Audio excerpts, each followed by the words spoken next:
Do podcasts have an agenda, or does it just show up and like magically always have something to talk about? No, you should have it. You should have at least some sort of idea what we're going to talk about. Idea of what we're going to talk about. So we could talk about law. We could talk about entrepreneurship. We could talk about marriage.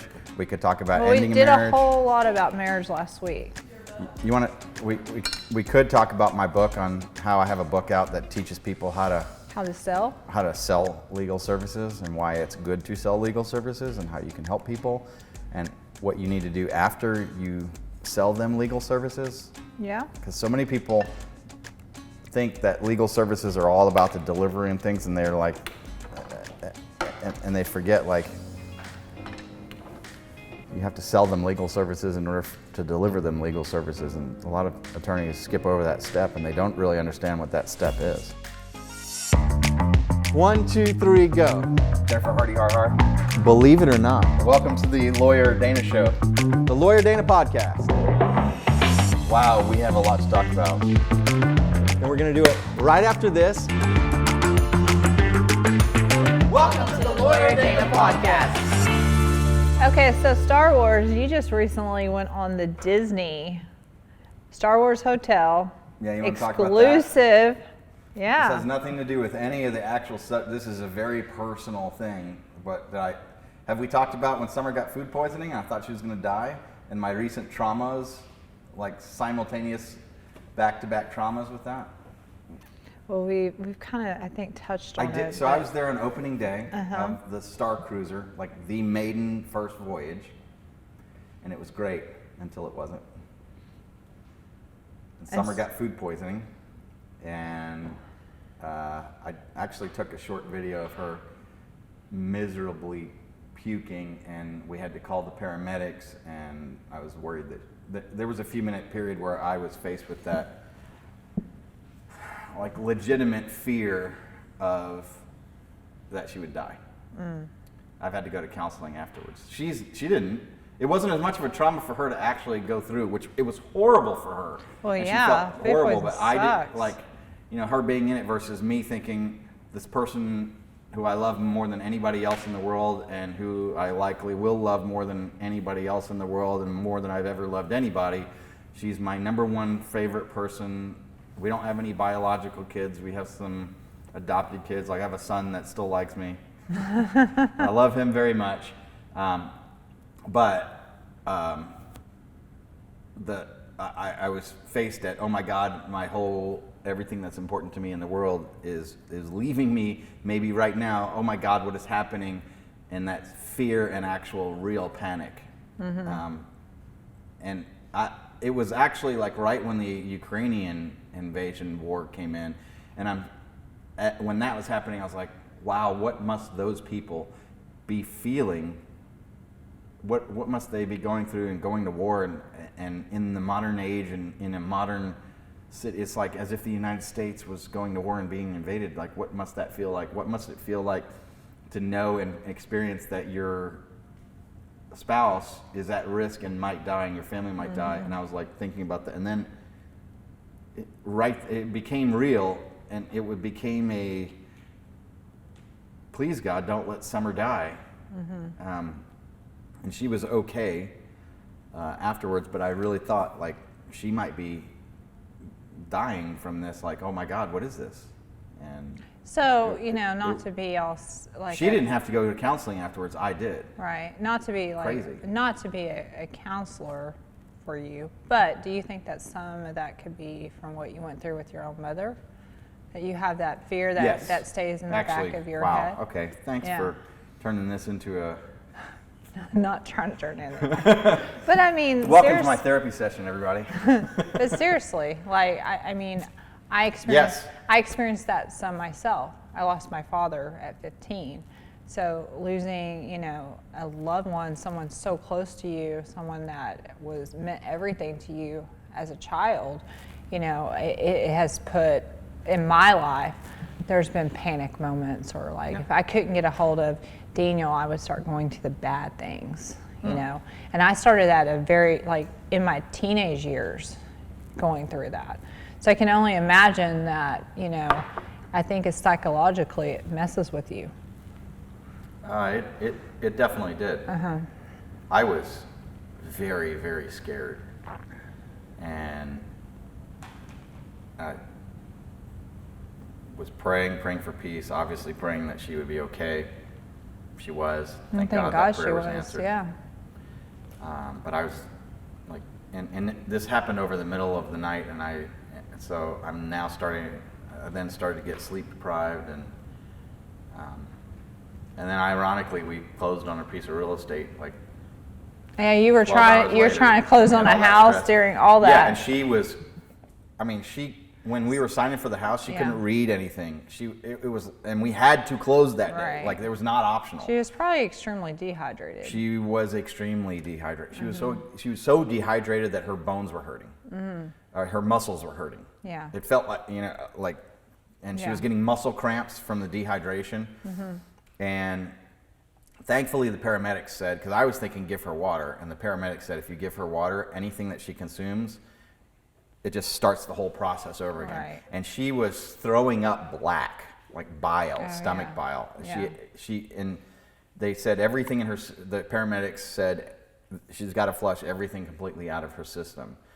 And that not to give her any water. Thankfully she wasn't able to drink the water I was trying to give her. Thankfully, because if she did, it just restarts the whole process.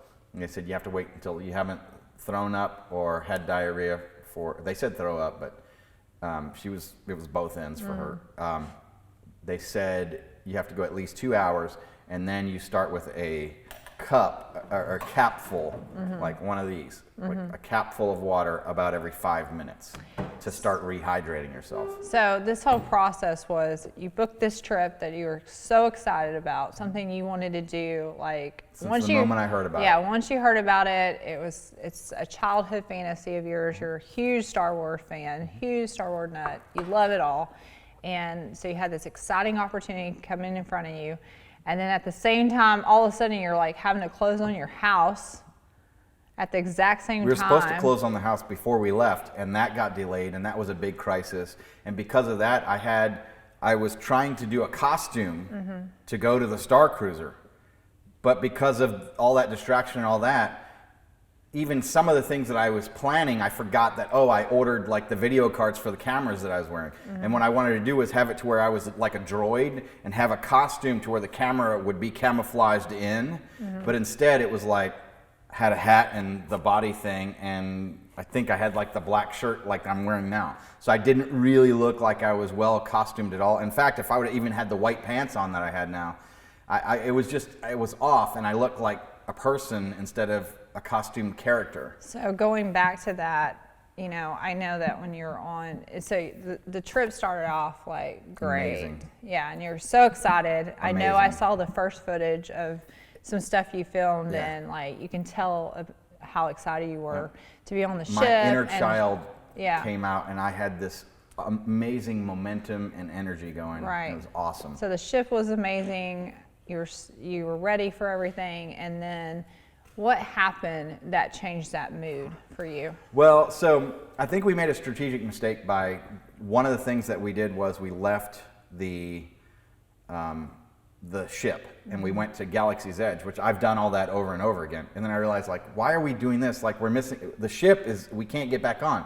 And I was like, no, we got to get back on the ship. And then by the time we went back on the ship, I thought that there was going to be more of the adventure, like there was things at Galaxy's Edge, like a treasure hunt that you had to do.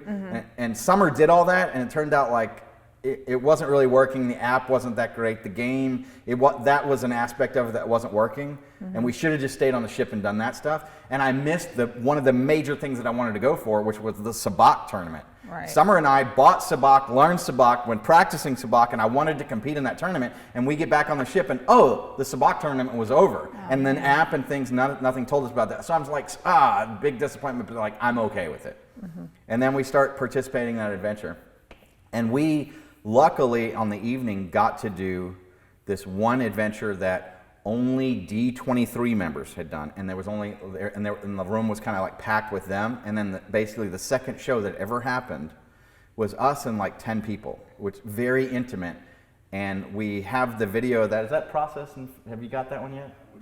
the Ray Holocron opening button. Okay, so and I got that when I had 5 cameras, I think, with me, because I was holding 2 iPhones with this one vertical and one horizontal, because horizontal is YouTube and vertical is TikTok. And then I had another one with this hand, and I'm like going like this and trying to just capture everything. And one of the ones I had, I think the one on my hat was a 360 camera maybe or something. Was it? So here's my question to you. So you had all these cameras. Yeah. Were other people having a lot of cameras as well? Everybody had cameras. Okay, Everybody's filming everything. I want to, yeah. I think I was the only one holding two in each hand. Okay. Or two cameras, like one in each hand. Right. I was the only one that had like multiples, but everybody's got cameras. Everybody's trying to film everything. So then what happened? Like it was, so we go to this thing and we are on this like amazing, like my inner child is out. All my defenses are down. And I'm finally not worried about work. I'm finally not worried about business. As an entrepreneur, I'm 24/7, 80% of my mind on thinking and processing. Mm-hmm. It's like a computer, right? Like your computer can interact with you, but like it's processing video and doing all this processing behind the scenes.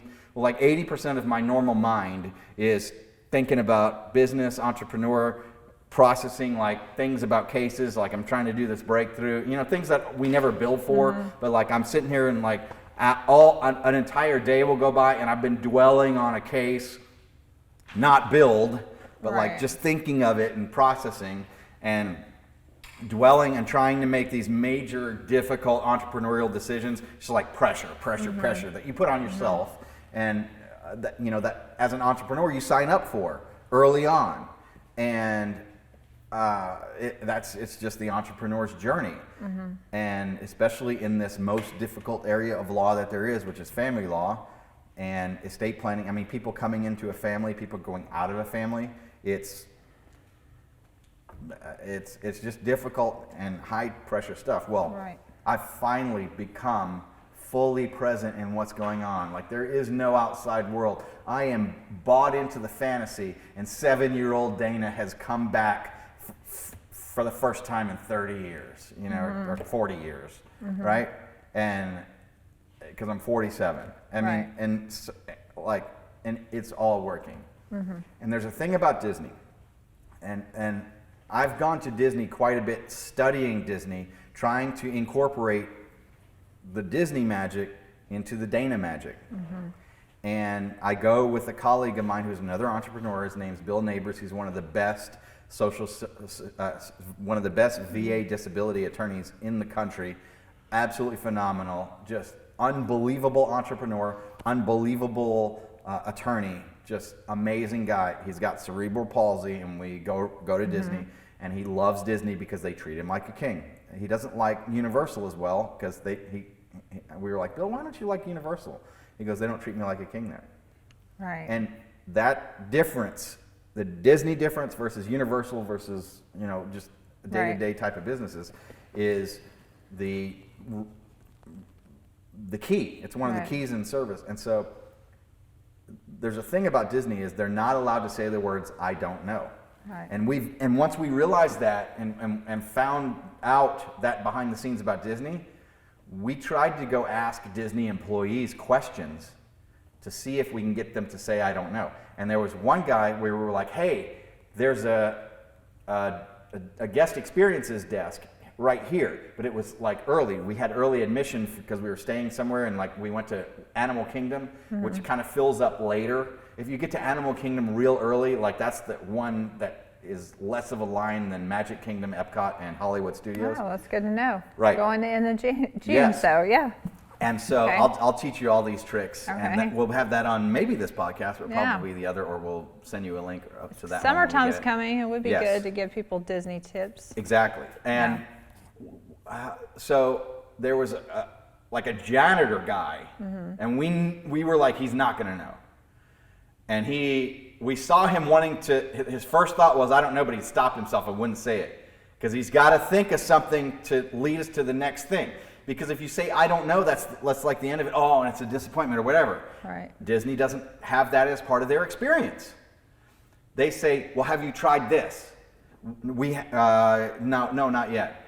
Or they lead you somewhere else and because ultimately you will find the answer, or you'll abandon it or change your mind, and it doesn't have to be this negative experience. It's a great, good, positive experience. Right. So we've observed that I don't know thing and the level of experience, and especially at Star Cruiser, everybody that works there, it's like interactive theater. They're all part of the experience, and they are not supposed to break character at all. And so, did I talk about this on the other podcast about the girl named Meg at the counter?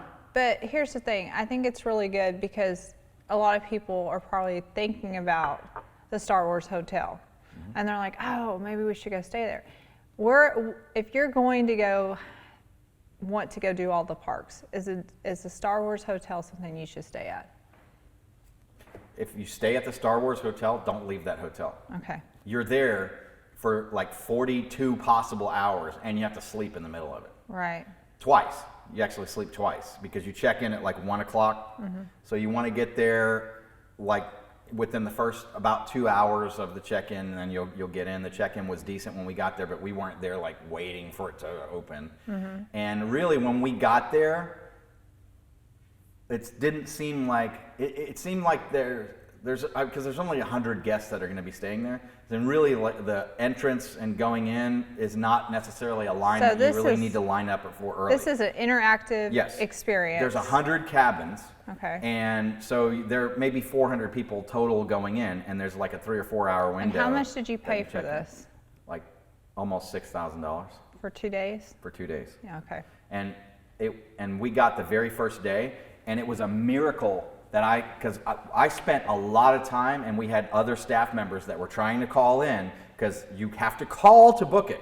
You can't book it online or whatever. So you had to call, and they take like a half hour to 45 minutes talking with you about it and this, that, or the other in order to even get there. And so finally, like, I luckily get through, and I'm like, hey, I want to book opening day. And the lady goes, well, you're in luck. There's one cabin available. You got the last one, and I book it. And this is like, I don't know, in October or something. And for March 1st, you have to pay in full 90 days ahead. And I had to put down like $1,000 deposit on it. Well, on December 1st is the deadline, and you have to pay the remainder. And if not, your reservation, it basically cancels out. Right. And I canceled. I was having a terrible day as an entrepreneur that day. I was down, and Summer was like, we don't want to spend that much money or whatever. And I forgot my plans because I was like, I'm going to be there opening day. I'm going to film it. I'm going to get opening day footage. And if we do that and we can use that as promotion, that makes it worthwhile. Unfortunately, it's been 2 months and we really haven't posted anything. And the reason why is for what we're about to explain.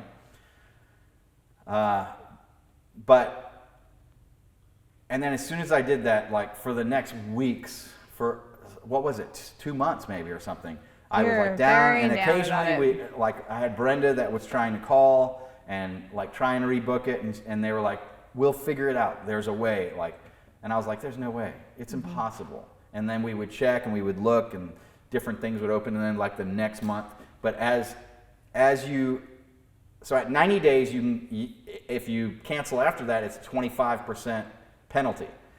At like 60 days, it's like a 50% penalty. And at 30 days, it's 100% penalty. Somebody canceled. It was either between the 50% or the 100%.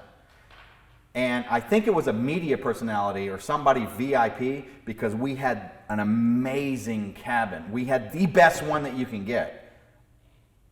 On the first level, like I've cabin like 401 or something, like on the 4th floor, is right there. I mean, couldn't have. If I would have picked the cabin that I wanted, I would have picked the one that I got.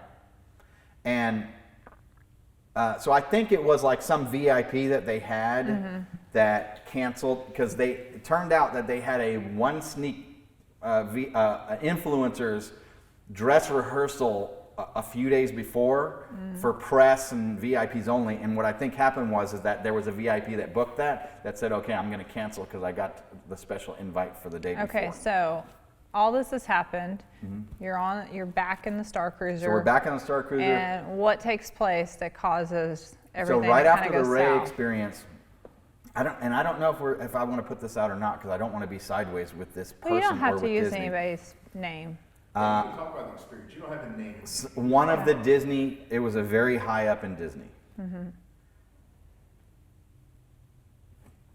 approached me and criticized me for having 2 cameras, and basically made me feel absolutely horrible, and implied that I was making other people have a bad experience. And I wasn't. And everybody who like, whenever we would interact, everybody was like, you became one of the interactive parts of the experience, and you couldn't tell who the like cast members were versus the guests. There were some guests that were changing their outfit, and like I was like, wow, is that supposed to be Princess Leia? And like, and there were some people like their costumes were movie quality, screen quality costumes, and they were just guests. And so some people you had to ask. And so when people interacted with me, I was like, I'm archiving this for the Jedi Archive. And as soon as I said that, they were like, oh, great. And then they wanted to be on my camera, right? And they loved it, me, and like I was welcomed by everybody there, because I was very introverted, and I felt really bad that I didn't get the costume that I wanted, and I was embarrassed, and it took a lot for introvert Dana. A friend of mine recently said that he's a multivert, and I was like, what's a multivert? And he goes, I am very introverted in general, and in certain circumstances, I'm extroverted. So as you're seeing me here, you're seeing the extroverted part, but Right. in reality, I'm a very, very shy, and especially in public, I'm very uncomfortable, and very introverted, and I was feeling that. I was like, I'm walking into that experience going, I'm ruining everything. I didn't get my costume. I'm ashamed. I feel like a failure. In everything, I'm like, I'm not Dana. I didn't make it. I failed. Well, walking in, and then I got that's where accepted. Disney employee failed. Well, and all the rest of the Disney employees succeeded massively. Right. The captain of the ship, when I said that to her, she goes, oh, blah, blah, blah, who was the murdered librarian in Star Wars. I still don't know what that name, you know, who is it? Joe Costa. Yes. Who is it? Her name's Joe Costa. Joe Costa. and the captain of the ship mentioned her, and whenever it's like, that's exactly what they would say if it was scripted. And I was blown away, and like all my inhibitions, and it was like, basically, when the cast did that, it was, Dana, you're welcome. You're safe. You're comfortable here. Have a good time. You're part of the experience too. And it's just like, oh wow, it's okay. Everything's okay, and I can relax, and I was comfortable. And they like blessed it, and I had the welcome, and it was like Disney magic, as if Walt Disney had come. You know, like you feel like you're just that little kid that's standing there, and Walt Disney's walking by, and you just sort of free him I shouldn't. You know, I let him down because I was supposed to wear a costume, and I'm not in a costume. And then Walt Disney comes up and goes, It's okay. hey, Dana, I'm so glad you're here. And just, you know, Walt's like, hey, you're like, thank you very much for coming.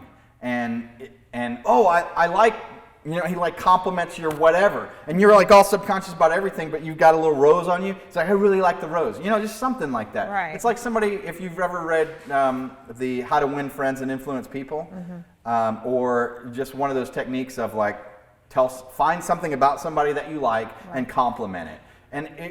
And when she rolled with I know you can't see it, but I'm still rolling as if I'm dressed up like C-3PO as a recording droid.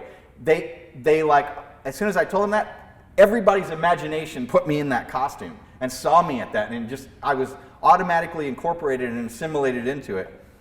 So that's a Star Trek word. Are you watching Picard? I am watching Oh, Picard. you caught up? Yes. It has a whole different meaning now. The Borg have a whole different meaning now. Yeah, I probably need to watch. I think the last couple of episodes, like I've only half been paying attention. Yeah. Because it's been on, so I've kind of seen, I kind of know, but I need to like, if I'm gonna watch it, I gotta actually like watch it. Last night when I realized what they did, I was like, Oh, you know what? I haven't watched that episode. Oh, the finale? I'm one. Oh, it's a finale? episode 10. Oh yeah, I haven't watched it. Oh, it's like Okay. They do two things that are just like well done. Like it's all Nice. Yeah. Okay, good. So that's, yeah, I like Star Trek and Star Wars. Stars, I'm all about the stars. So after that happened, So I am like, Now it and it's makes everything you- good. And then this guy approaches me after the magnificent experience, which is the Ray opening the holocron and very limited number of people get in. And it was like one of those, like when we got Star Cruiser back, because we just kept checking. And I went to you and I, we had dinner with a potential employee, and then I was like, hey, Jennifer, you want to go get coffee? And we were talking and working business till like 2 a.m. Yeah. And I just happened to check, and it goes, the app says that there's a room available on opening day. And then I called the first thing in the morning. And I call in, and like, if you ever try and call, they open right at 7 Eastern time. And so I'm like, at 6:50 Eastern time, I'm like, I'm going to try and call. Nope. Okay. And I just keep trying. Nope. Nope. And then like right at 7, it's ringing. And then they answer. And I'm talking. And I'm like, okay, I got and the lady's interacting with me. And I was like, yeah, like I wanted, or actually it was like, it took about 7 minutes ringing. And then it answered. And then like about 5 minutes talking to the lady.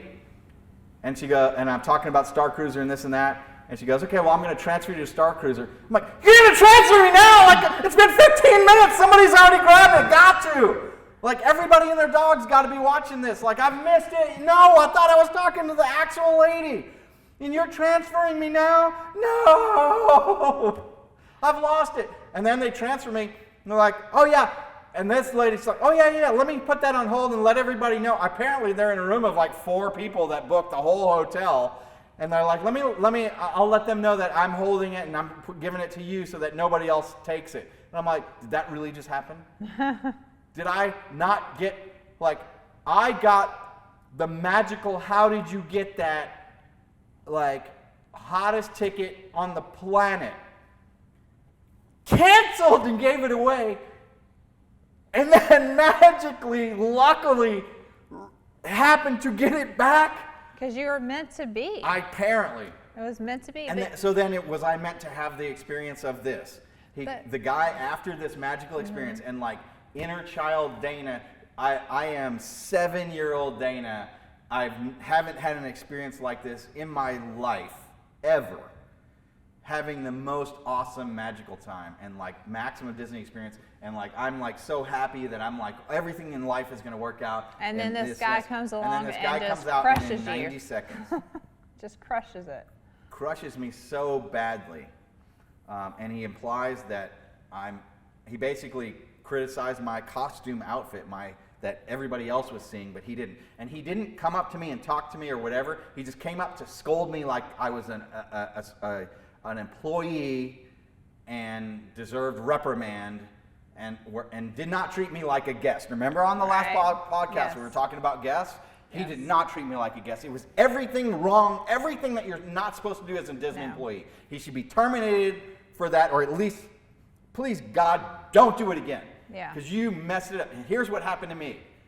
And I was like, wait, are you? Because I thought he was maybe another guest. Like maybe I bothered him. But no, that's not what it was. It was they're watching through cameras, and he looked at that, and that's not what his vision as one of the creator types that were there, and he didn't like this, so he's going to go in and bully, and I've watched him online and seen like there's some things I'm like, man, when I see that and look at that, I'm like, is he even faking this on camera? He's trying to smile, like is he really a miserable person in life, or like I don't know, but maybe he is, maybe he's not. I don't know.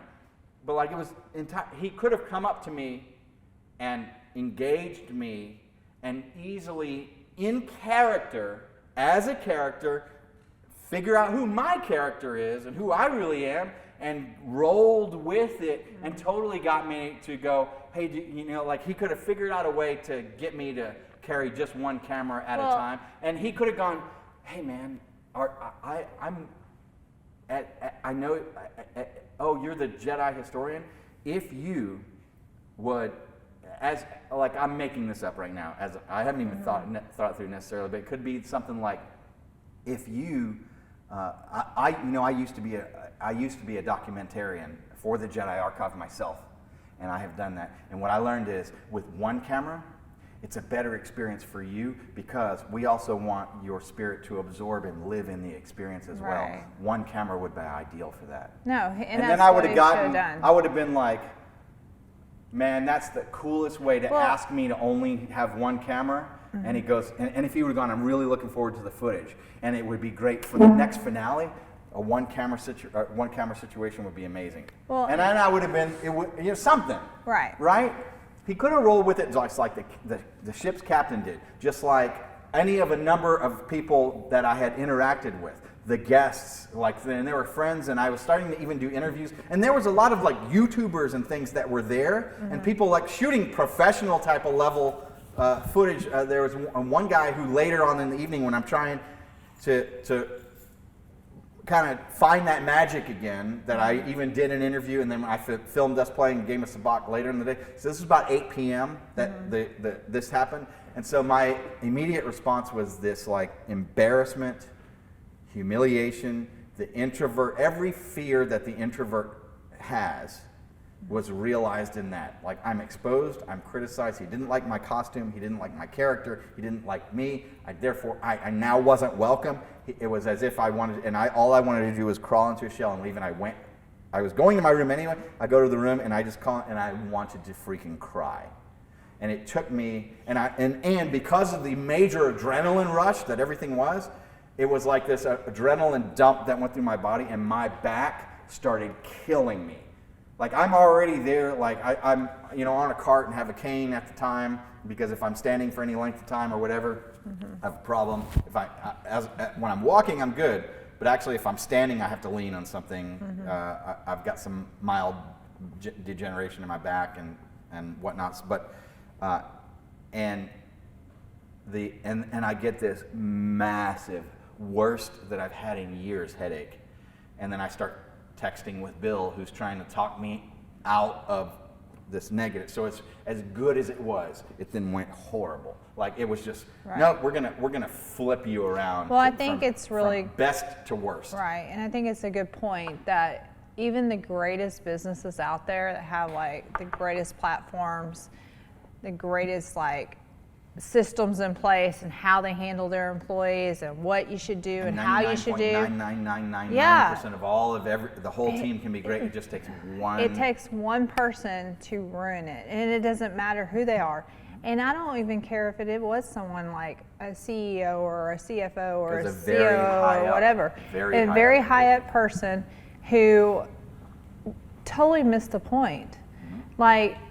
What he should have saw is that he has these people spending this amount of money. It didn't even matter the money. But it does. It does. It does. It does. Yeah. Because I'm going to tell you right now, if I spent that kind of money, I expect this great experience. And if I didn't get it, then you're disappointed. And guess what? They're not getting a lot of great rankings or reviews right now on that hotel. Really? I've seen. No, it's not strong at all. And so here's the thing, if they want to grow their reviews, and maybe their reviews are going down because of someone like him. And if he is he's doing from the this top to down, others, if that mindset is like a cancer that will run through everybody. Yes. And it's hard to come back from ever. Well, it takes one person in a leadership role. If you are not a positive, if you're not someone who is caring or that tries to show their staff or lead by that example, then it goes south. Not easy to be that leader. It's not. No. It's and he you could let be your guard down for 0.0001% of the time. And it takes you doing that once too. I don't know much about this guy. I know he was a creator, but here's the thing. Creators aren't always the most people, right? Yeah. They're more of the people that have that artistic ability, and that's how they see things. The reality of it, when it takes on a life of its own, and any little thing that's not what I thought, they can have a negative reaction with it, and they have to have the understanding, mindset, perspective, and discipline to not go in and poop in the soup. You gotta look at it like this. Anytime a business does anything, it just however much money they put into that thing. So whatever that thing cost, they're going to sit there and go, okay, we have to have 75%, 50%, whatever. They're going to look at their like peak season and they're going to expect it to be full. They're going to look at their not so busy season and they're going to expect it at, you know, like Rick was saying, 30 or 40% or whatever. The amount of labor that they put in that place and what's going on is. And they have to pay those people correctly because Otherwise if they're having to stay in script, if they have to be. I think that the cast, so there's a 2-day voyage. I think there must be a separate cast here and a separate cast here. Oh, I'm sure. There has to be. Yeah. Because because they are basically living there and they get like maybe an 8-hour type of sleep break or something like that. And they're in character and in scene. I bet you they have multiple people playing. They have to. Each role. They must have 2 mains and a backup. Would have to be at least for the cast. I mean, you got to think of Disney cruises. That cast is on that cruise for that whole period of time. Exactly. They're on 3 to 4 months at a time. Yeah, and then they dock. I had someone that went to high school with me, and he's been a Disney employee for a long time, and he's one of the top employees. And he's done the cruises and all that. So they go for extended period of time. Then they come back, they get a break, It'd be and then they're back on the ship. We should probably actually go on a Disney cruise to see how Disney cruises are and in comparison. They're pretty amazing. Really? I've never had an inkling to want to go on a Disney cruise. However, until about exactly a year ago, I hadn't had an inkling to go to Disney World at all. It wasn't until Bill was like, Dana, I'm going to Disney on Sunday. You want to go? And I was like, I'll go with you for like 2 hours. And then, I mean, I'm a grown man without, children. Like, and I make fun of some friends of ours that went to Epcot. And then I went with Bill, and after 2 hours, I was like, so Bill, you're leaving on Tuesday? You know what? I'll stay with you till Tuesday. I can stay. My calendar's a lot, and I need to relax, and this is okay. The first vacation as a child was Disney for me. My dad, me too. My dad was sick, like all the way up till I was 7. He got his kidney transplant, and he started doing better. And then my parents were like, "Okay, we're taking you to Disney." And I'll never forget. We drove to Florida, and From Mesquite? Yes. Yep. And went into Disney. What kind of car did you take? It was a station wagon. Hey, that's not bad. You at least got a little room. Was somebody sleeping on the back windowsill? Okay, I know you've seen National Lampoon Was this the Vacation. 70s or the 80s? This must have been the 90s. This is the 80s. The 80s? Okay. Yeah, late 80s. Because I was in first grade. So on vacation, you were in that car? Yeah. And it wasn't just, so it was my mom, my dad, my brother, his girlfriend, my other brother, her son, me, all in the station wagon. Did you dress up as clowns or just filled the clown car? Somebody was laying in the back window. They were pressed up against Yeah, right. So we went to Disney. Who got to sit Great on the experience. hump in the middle? Oh gosh, I used to when I was little. I'm not even joking. My mom had someone hit her one time, and the way she saved me was, how they do the arm? Oh yeah, it's the mom arm. That's the #1 safety mechanism that there is. Yeah. So we do Disney that year. Well, the second year we go to Disney again. This time we take my granny, who is not a very happy person. I went with my papa, barely able to walk. My cousins, my uncle, all of us. We're all cram packed in this car. And after we do Disney, we decide we're going to go to Daytona Beach. But on the way there, we stop at the shell shop. And my little cousin, who was probably like 5 or 6, is playing in the shells. And we leave. We're down, and we're down the road, like down the road. Kevin! and they go, someone goes, "Where's Kelly?" And Where's Kelly? And we're all like, "Is Kelly back there?" "No." "Is Kelly up there?" "No." And my dad had, remember those things that you put luggage in? We have to call CPS now. Luggage racks? Like the big, Was he in the luggage rack? No.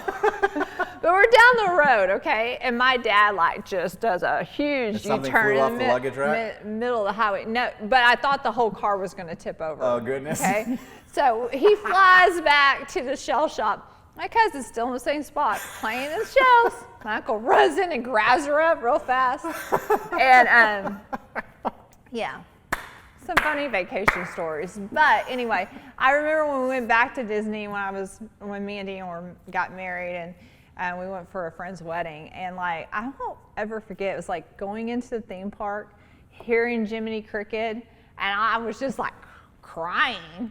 Daniel looks over at me and he's like, "What's wrong with you?" I'm like, it just like childhood memories, like of my dad, just all came back to me. Yep. And it's just special. There's just like something about Disney. There's a magic there like no other. Yep. And so it's sad because to of the hear way that this happened. And yes, and it was. I mean, and here's the thing: if he wouldn't have done that, we would have been putting out the videos like immediately. I would have edited it myself. Actually, we may or may not have hired y'all because I had such this momentum going, and it was like I hit a brick wall, and it felt like I slammed my head into it and broke my back on it. And so Bill talks me out. It's about 35 minutes later, and I have this just anxiety thing comes on. Now I'm missing and whatever. So I go out and try and catch up with Summer. Thank God Summer wasn't there with me. It was just me, because Summer was having a decent enough time. So, and then the finale goes. I take two of my cameras off, and I'm embarrassed, but I'm like, I can't help but hold up a camera. And so I got some footage of the finale, and then I'm trying to I'm trying to brute force my way out of it. And so it comes back, and so like about 10:30, we're back in the hotel room, and I'm thinking to myself, okay, it's coming up 11 o'clock. Summer, that's 10 o'clock for Summer in Central Time. And by 10 o'clock Central Time, Summer's like done, not staying up, can't stay up. And for me, like, I was like, I'm not sleeping until we leave we have to be out by 10 a.m. I'm like, for me to stay up to 10 a.m. is actually what I like to do. Right. It's only because of my obligations with the real world that I don't naturally stay up to 10 a.m. to noon and then sleep from noon until 6 a.m. the next day. I do better on like a 24 to 36 hours awake and then 12 to 18 hours sleep. That's what I really like. Like I for whatever crazy reason, I enjoy that. And I've had different things in my past of service industry and being up to, getting off work at 3 or 4 in the morning. And then you got to wind down. And then you got to wind down. And and it's then really you're up, hard. And then because how the sun comes up, Yes. then you're up for a little while, and then you're not really like feeling the tired until When I used like to 10. work till 2 o'clock in the morning, or when the restaurant would close at 2, but I didn't get off till like out of there by 4. And then by the time you get Exactly. home, the sun's coming up, and it's like you can't really sleep. Yeah, it's really hard. it's this weird thing. So Yeah. you develop these like weird Sleep for random. patterns. This random variable comes in, and then this random variable. So like over time, you just start developing into this weirder cycle.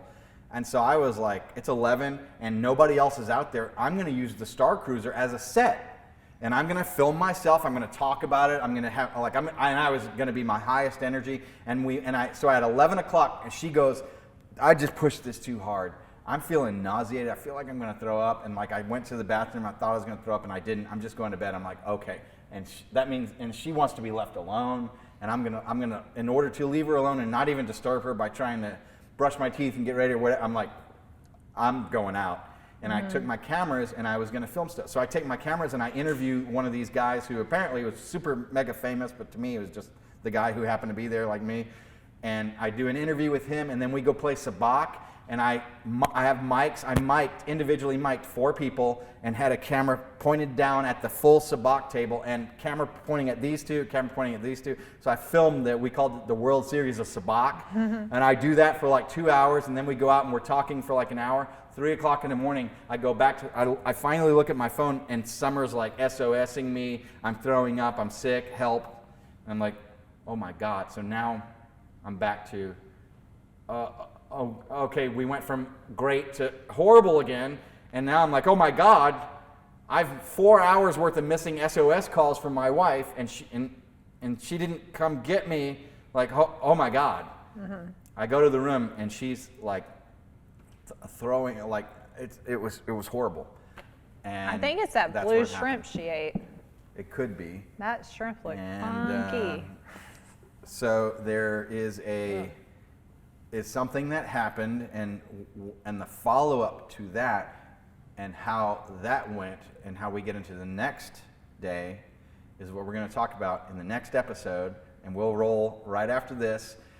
We will see you in the next episode. Like of our page. The Lawyer Dana podcast, The Lawyer Dana Show. Like, subscribe, and follow us, and watch some more stuff. We'll give you some good stuff. See you in the next video. Yeah.